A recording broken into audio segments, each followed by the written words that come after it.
Hello there, and welcome to this week's episode of Mondays with Matthew. Over the past few months, you may have heard the phrase high-frequency data used by media pundits or in your own reading, and it's a really interesting subject that I thought was worthy of exploring with you today. High-frequency data is exactly that, data that's released more often than many of the economic numbers we rely on, which generally come out monthly, or in some cases, quarterly. The trouble is that monthly and certainly quarterly numbers, although certainly still important, are essentially stale by the time we get them. So many economists have turned their attention to more timely and sometimes more unique data sets to show where we are when it comes to a post-COVID-19 economic recovery. But there's another reason why economists and analysts are concentrating more on high-frequency numbers. We look at them because the economy was shut down very suddenly, so it is reasonable to expect that economic growth will resume as quickly, and therefore waiting until the end of a month to look back on what happened, well, that just won't cut it anymore. So I thought it'd be fun to share some of the numbers that I use that will, hopefully, give you an idea as to how close we really are to getting our economy back to normal. So here goes. Of course, I'm going to start with some housing-related numbers. This first chart shows the weekly change in applications for new mortgages, and it's a very important leading indicator. As you can see, there was a sharp drop-off in applications when COVID-19 hit in March, but the numbers have recovered rather well.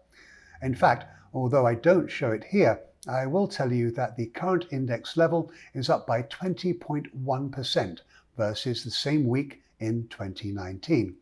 And this tells me that more buyers are applying for home loans, which suggests that even if they aren't active in the market yet, they're getting ready. So we know that there is demand out there. Oh, I do get asked if these numbers include applications for refinancing a mortgage, and the answer is no, that's a different data set. This next chart is rather interesting and looks at the number of people out viewing homes for sale across the country.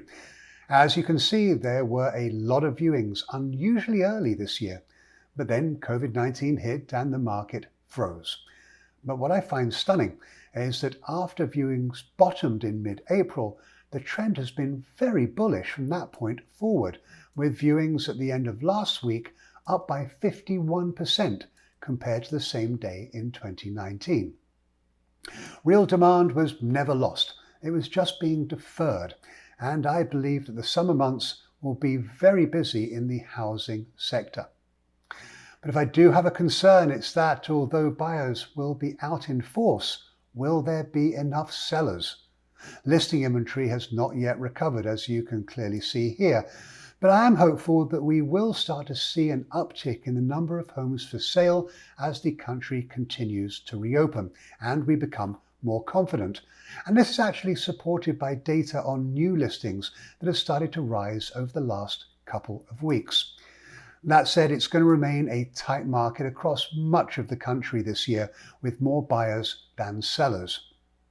Moving on, weekly unemployment claims are another good indicator of how the economy is faring. Although they are still certainly very high, initial claims have been dropping quite nicely as workers return from furlough.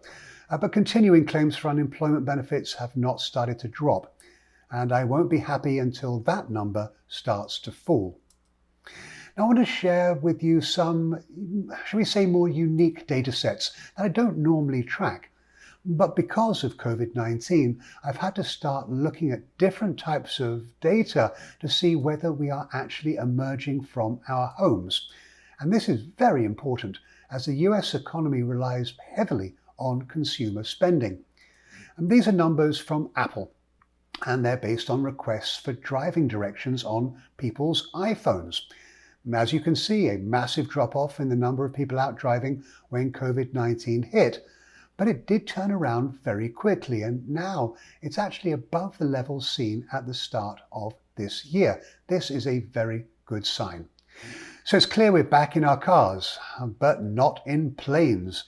These numbers are remarkable. Why? Well, let's look at the last day of data here, which was last Thursday. On that day, 576,514 people took to the skies. That was down 79% from the same day in 2019.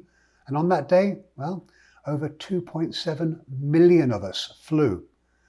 We are clearly not happy yet in terms of getting back into aircraft. This next chart shows hotel occupancy rates. Kind of similar, it does trend or tend to trend along with flying and occupancy rates, which obviously plummeted in early March. But again, after bottoming out in early April, we're starting to see some modest improvement. But there is still a long way to go before we get back to where we should be. Along with hotels, the bar and restaurant industry has been hit so very hard.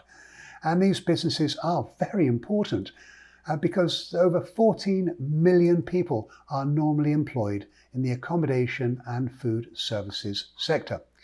So to get an idea as to what's going on in the restaurant space, I looked to OpenTable. That's right, the restaurant reservation company. Restaurants were shuttered through the end of April, but when some markets reopened, you can see reservations started to rise quite sharply.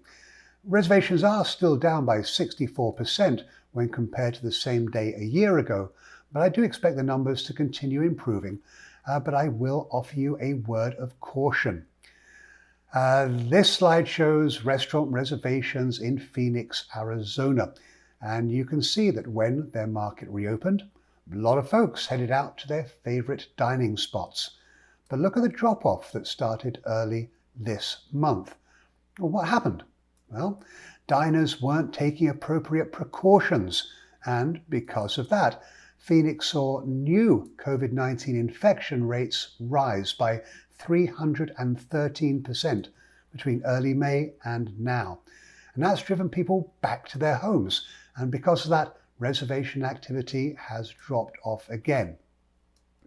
So there we have it. High frequency data can inform us very quickly if we're staying on the right path or if we're veering off the tracks when it comes to an economic recovery. Most areas across the country are doing the right thing. They're being cautious about reopening, and the residents are respecting the rules of social distancing, mask wearing and the like, but that's certainly not happening everywhere. That said, I do see a light at the end of the tunnel, and as these high-frequency data sets have hopefully shown you, we are, albeit slowly, emerging from the impacts of the novel coronavirus, but we're not out of the woods yet. I sincerely hope that we will all continue to do our part to slow the spread of the virus, and if we do, I see the second half of the year to be a significant improvement economically over the first half. As always, if you have any thoughts about this subject, or if you have a question you'd like me to address, I would love to hear from you. Take care out there, and I look forward to visiting with you all again next week.